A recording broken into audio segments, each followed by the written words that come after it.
নমস্কার, মহুয়া বার্তা ইউটিউব চ্যানেলে মহাভারতের ধারাবাহিক পর্বে আপনাদের স্বাগত জানাই। আজকের পর্ব নিয়ম ভঙ্গ করার জন্য অর্জুনের বনবাস এবং উলুপি ও চিত্রাঙ্গদার সঙ্গে তার বিবাহ। চ্যানেলে যারা নতুন তাদের অনুরোধ জানাবো চ্যানেলটি সাবস্ক্রাইব করে মহাভারতের ধারাবাহিক পর্বগুলি শ্রবণ করুন। আসুন আজকের পর্ব শুরু করি নিয়ম ভঙ্গ করার জন্য অর্জুনের বনবাস এবং উলুপি ও চিত্রাঙ্গদার সঙ্গে তার বিবাহ। বৈশম্পায়ন বললেন, পাণ্ডবরা এইরূপ নিয়ম মেনে নিয়ে বসবাস করতে লাগলেন। তারা নিজেদের শারীরিক বল এবং অস্ত্র কৌশলের সাহায্যে একে একে সমস্ত রাজাকে বশীভূত করলেন। দ্রৌপদী সকলের মনোমত হয়ে চলতেন। পাণ্ডবরা তাকে লাভ করে খুশি এবং সন্তুষ্ট হয়েছিলেন। তারা ধর্ম অনুসারে প্রজা পালন করতেন। ফলে কুরু বংশীয়দের পূর্বের দোষ দূর হতে লাগল। একবার ডাকাতরা একটা ব্রাহ্মণদের গ্রামে গরু ডাকাতি করে পালাতে থাকে। ব্রাহ্মণরা ক্রুদ্ধ হয়ে ইন্দ্রপ্রস্থে এসে পাণ্ডবদের জানালেন, পাণ্ডব, তোমাদের শাসনে দুষ্ট এবং নীচ ডাকাতরা আমাদের গরুগুলিকে বলপূর্বক ছিনিয়ে নিয়ে যাচ্ছে। তোমরা সেগুলিকে রক্ষা করো। যে রাজা প্রজাদের কাছ থেকে কর নিয়েও তাদের রক্ষার ব্যবস্থা করে না, তাদের পাপ স্পর্শ করে। আমরা ব্রাহ্মণ, গরু হরণ করে নিয়ে গেলে আমাদের ধর্মের ক্ষতি হবে। অতএব পূর্ণ শক্তি প্রয়োগ করে তোমরা এই সময় আমাদের গোধন রক্ষা করো। অর্জুন তাদের কাতর আবেদন শুনে ভরসা দিলেন, কিন্তু মুশকিল হলো, যে ঘরে অস্ত্র শস্ত্র থাকে সেই ঘরে সেই সময় যুধিষ্ঠির এবং দ্রৌপদী একান্তে ছিলেন। নিয়ম অনুযায়ী অর্জুন তখন সেই ঘরে প্রবেশ করতে পারেন না। একদিকে এই নিয়ম পালন, অন্যদিকে ব্রাহ্মণদের দুরবস্থা। অর্জুন বড় দ্বিধাগ্রস্ত হলেন। তিনি ভাবলেন, ব্রাহ্মণদের গোধন ফিরিয়ে দিয়ে তাদের অশ্রুমোচন করা আমার কর্তব্য।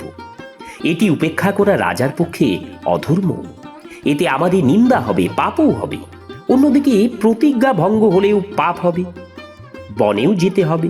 যাই হোক, ব্রাহ্মণদেরই রক্ষা করব। বাধা আসে তো আসুক, নিয়ম ভঙ্গের জন্য যত কঠিন প্রায়শ্চিত্ত করতে হয় তা করব। তাতে প্রাণও যদি যায় তবু ওই ব্রাহ্মণদের গোধন রক্ষা করা আমার ধর্ম। আমার জীবন রক্ষার থেকেও তা মহত্বপূর্ণ। অর্জুন নিঃসংকোচে রাজা যুধিষ্ঠিরের ঘরে গেলেন। রাজার অনুমতি নিয়ে ধনুক তুলে ব্রাহ্মণদের কাছে এসে বললেন, হে ব্রাহ্মণগণ, শীঘ্র চলুন। এখনো দুষ্ট ডাকাতরা বেশি দূরে চলে যায়নি। ওদের কাছ থেকে গোধন উদ্ধার করে আনি। অল্পক্ষণের মধ্যে অর্জুন বাণ দ্বারা ডাকাতদের মেরে গোধন ব্রাহ্মণদের ফিরিয়ে দিলেন। পুরবাসীরা অর্জুনের খুব প্রশংসা করল। কুরুবংশীয়রা অভিনন্দন জানালো।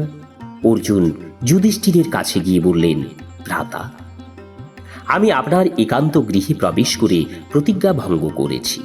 সুতরাং আমাকে 12 বৎসরের জন্য বনবাসে যাওয়ার আদেশ দিন।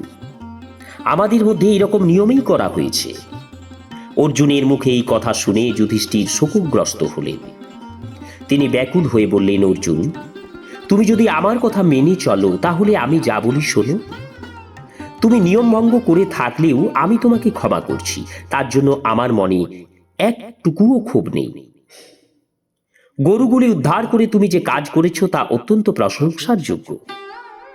জ্যেষ্ঠ ভ্রাতা যদি তার পত্নীর সঙ্গে বসে থাকে সেখানে কনিষ্ঠ ভ্রাতা যাওয়াতে কোনো অপরাধ হয় না। কিন্তু কনিষ্ঠ ভ্রাতা পত্নীর সঙ্গে বসে থাকলে সেখানে জ্যেষ্ঠ ভ্রাতার যাওয়া উচিত নয়। তুমি বনবাস যাওয়ার চিন্তা পরিত্যাগ করো। তোমার ধর্মও লোপ হয়নি এবং আমারও কোনো অপমান হয়নি। অর্জুন বললেন, আপনি বলে থাকেন যে ধর্ম পালনে কোনো দ্বিধা করা ঠিক নয়। আমি অস্ত্র ছুঁয়ে শপথ করছি যে এই সত্য পালনে আমি অটল থাকব। অর্জুন 12 বছরের জন্য বনবাস যাওয়া স্থির করে রওনা হলেন। অর্জুনের সঙ্গে বহু বেদ, বেদান্ত পণ্ডিত, আধ্যাত্মচিন্তক, ভগবত ভক্ত, ত্যাগী ব্রাহ্মণ, কথক পণ্ডিত, বানপ্রস্থী এবং ভিক্ষাজীবীও চললেন। পথে নানা কথাবার্তা হতো। তারা বহু বন, সরোবর, নদী, পুণ্যতীর্থ, দেশ এবং সমুদ্র দর্শন করলেন। শেষে হরিদ্বারে পৌঁছে কিছুদিন বিশ্রাম নিলেন। ব্রাহ্মণেরা যজ্ঞবেদী স্থাপন করে যজ্ঞ করতে শুরু করলেন। একদিন অর্জুন গঙ্গা স্নানের পর স্নান তর্পণ করে যজ্ঞ করার জন্য উঠে আসছিলেন। আর সেই সময় নাগকন্যা উলুপি কামাসক্ত হয়ে তাকে পাতালে টেনে নিয়ে তার ভবনে নিয়ে গেলেন। অর্জুন দেখলেন কোথায় যজ্ঞাগ্নি প্রজ্বলিত রয়েছে, সেখানে তিনি যজ্ঞ সম্পন্ন করলেন এবং অগ্নিদেবকে প্রসন্ন করে নাগকন্যা উলুপিকে জিজ্ঞাসা করলেন, সুন্দরী, তুমি কে? তুমি এমন সাহস করে আমাকে কোথায় আনলে? উলুপি বললেন, আমি ঐরাবত বংশের কৌরব্য নাগের কন্যা উলুপি। আমি আপনাকে ভালোবাসি। আপনি ছাড়া আমার আর কোনো গতি নেই। আপনি আমার অভিলাষ পূর্ণ করুন, আমাকে স্বীকার করুন। অর্জুন বললেন, দেবী, আমি ধর্মরাজ যুধিষ্ঠিরের আদেশে 12 বৎসর ব্রহ্মচর্য পালনে রত আছি। আমি স্বাধীন নই। তোমাকে গ্রহণ করতে আপত্তি নেই। আজও পর্যন্ত আমি কোনো প্রকারে কখনো মিথ্যা কথা বলিনি। আমার যাতে মিথ্যা বলার পাপ না হয়, ধর্মলোপ না হয়, এমন কাজেই তোমার করা উচিত। উলুপি বললেন, আপনারা দ্রৌপদীর জন্য যে মর্যাদা রেখেছেন তা আমি জানি, কিন্তু সে নিয়ম দ্রৌপদীর সঙ্গে ধর্ম পালনের জন্যই। এই লোকে আমার ক্ষেত্রে সেই ধর্মযুক্তি প্রযোজ্য হবে না। তাছাড়া আর্তকে রক্ষা করাও তো পরম ধর্ম। আমি দুঃখিনী। আপনার সামনেই ক্রন্দন করছি। আপনি যদি আমার ইচ্ছা পূর্ণ না করেন তাহলে আমি প্রাণ হারাবো। আমার প্রাণ রক্ষা করলে আপনার ধর্মলোপ হবে না, আর্তকে রক্ষা করার পুণ্যই হবে। আপনি আমাকে প্রাণ দান করে ধর্ম উপার্জন করুন।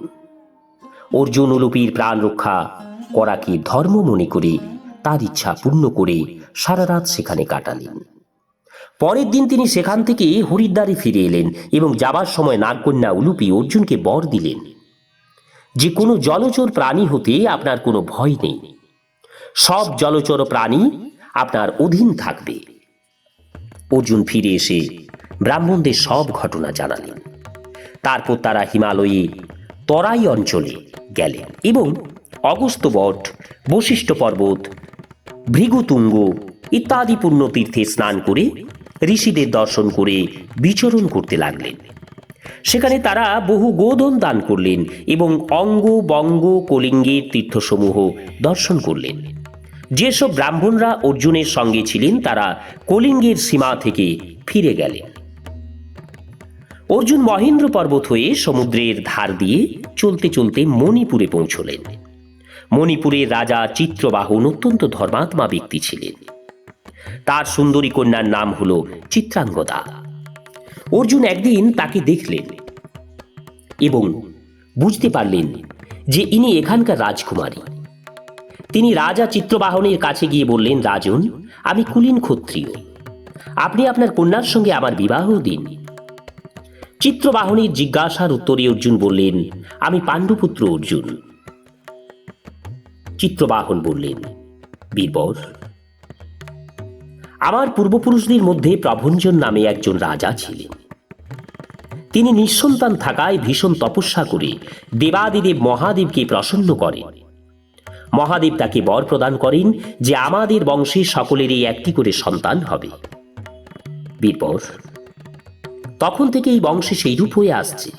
আমার একটি কন্যা, তাকে আমি পুত্র বলে মনে করি।